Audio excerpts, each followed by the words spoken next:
जी अस्सलाम वालेकुम व्यूअर्स, कैसे हैं आप सब। उम्मीद करता हूँ कि आप सब खैरियत से होंगे और अपने बर्ड्स का बहुत अच्छे से ख्याल रख रहे होंगे। मैं हूं शतीर और आप देख रहे हैं शादी का बात बेट लवर। आज का वीडियो का टॉपिक जिस तरह कि आप लोगों को पता है, आज जो है वो हम चाइना डव के बारे में बात करेंगे।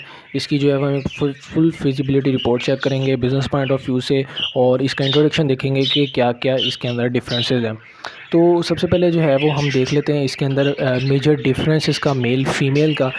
तो जैसा कि आप लोगों को जो है वो मैं एक पिक्चर के अंदर शो कर रहा हूँ कि इनके मेल जो होता है उसकी जो आई जो होती है, जो आँख होती है, उसके गिर्द जो है वो रेड सर्कल जो होता है वो डबल कोट में होगा और डबल होगा।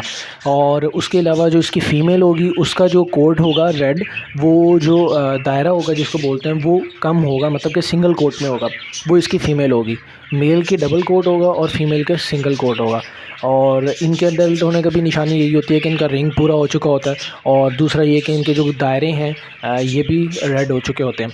कॉमन डिफरेंस तो ये हो गया। सेकंड नंबर पे हम इसकी बात कर लेते हैं कि ये कितनी एज के अंदर जो ब्रीड कर देता है। अब डव के अंदर ये होता है कि कम से कम भी आपके पास कम से 8 से 10 महीने की उम्र में जो है ये आपके पास जो है वो ब्रीड कर देता है, ब्रीड के काबिल हो जाता है। और आपको लोगों को रिकमेंड भी मैं यही करूँगा कि आप लोग हमेशा जो हैं वो अडल्ट पीस ना लें, बल्कि इनसे पट्ठे आप ख़रीदें जो रेडी टू ब्रीड हों, और वो जल्दी आपके पास ब्रीड भी करेंगे और अच्छी ब्रीड भी करेंगे और लंबी ब्रीड करेंगे।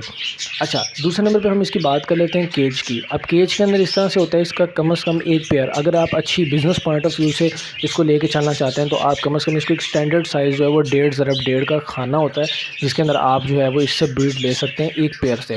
अब उसके अंदर आप जो है वो उसकी छन्नी लगा लें, चाहे वो टोकरी रख दें, चाहे वो कोई प्लास्टिक का बर्तन डाल दें, आप उससे इस तरह से ब्रीड ले सकते हैं। ठीक हो गया। तो आपका 1.5 बाय 1.5 जो है वो खाना स्टैंडर्ड होता है एक पेयर के लिए। ठीक हो गया। नंबर 3 के ऊपर हमारी से बात कर लेते हैं नेस्टिंग मटेरियल के रिकॉर्डिंग। अब नेस्टिंग मटेरियल के अंदर जो है ये डव ज़्यादातर देखें, आप ये देखें तो ये परिंदा जो है वो दरख्तों के अंदर जो है वो सूखे तिनके या सूखी घास से जो है वो अपनी नेस्टिंग करता है। तो आप लोग भी इनको हमेशा जो है वो नेचुरल जो है वो इन्वायरमेंट दें, तो ये ब्रीड आपके पास बहुत अच्छी करेंगे। अब नेचुरल ब्रीड के अंदर आप किस तरह से कर सकते हैं, आप जो है इनको जो है वो नेस्टिंग मटेरियल जो है वो या तो घास दें, जिस तरह कि मैं पिक्चर के अंदर आपको शो कर रहा हूँ, तो आप इस तरह से इनको घास डालें, इनका नेस्टिंग जो है वो तैयार करें। या फिर आप बनी बनाई बाज़ार से भी मिल जाती है, वो आर्टिफिशियल भी ठीक है, बट आप इनको नेचुरल अगर देना चाहें तो नेचुरल ज़्यादा बेस्ट रहेगी, मेरे जो है नज़दीक है नेचुरल बेस्ट रहेगी। तो आप इनको एक जो है वो नेस्टिंग मटेरियल बना के दें, छब्बी के अंदर, टोकरी के अंदर, चाहे वो प्लास्टिक की हो चाहे छन्नी हो, जिसके अंदर भी देना चाहें वो आपकी अपनी प्रायोरिटी होती है, बट लेकिन आप जो है वो इसको इस तरह से आप नेस्टिंग मटेरियल बना के दें। उसके बाद हम इसकी बात कर लेते हैं इसकी, जब जिसे देखा जाए तो आजकल बहुत ज़्यादा मार्केट के अंदर इन है। पहले तो इसकी जो है वो एक सिंगल ब्रीड होती है जिसको हम चाइना डव, डायमंड डव बोलते हैं। अब इसके अंदर पाइट, रेड पाइट और दूसरी भी जो है वो इसकी ब्रीड जो है वो आज मार्केट में आ गई हैं। तो मेरे अंदाज़े के मुताबिक आप लोगों को जो है वो स्टार्टअप के लिए सिर्फ चाइना डव इसी से स्टार्ट रहना चाहिए। एक तो ये बर्ड इतना कॉस्टली नहीं है, तकरीबन 1200 के दरमियान में ये आपको अच्छा पेयर मिल जाता है। आप लोग मार्केट से परचेज़ करें चाहे किसी के सेटअप से परचेज़ करें, आप लोग ये बर्ड परचेज़ करें और एक एक पेयर जो है ये जो है वो बड़ी जल्दी ही पेयर लगाते हैं। अब इनकी कॉमन निशानी ये होती है कि मेल जो है वो सबसे पहले जो है वो जगह तलाश कर लेगा, ठीक है। उसके बाद जो है वो अपनी दुम उठा के जो है वो फीमेल को अपनी तरफ राज़ी करेगा। उसके बाद फिर दोनों मिल के अपनी नेस्टिंग करेंगे और फिर क्रॉसिंग होगी, और देन वो अपनी ब्रीड पे जल्दी जल्दी ब्रीड कर देंगे।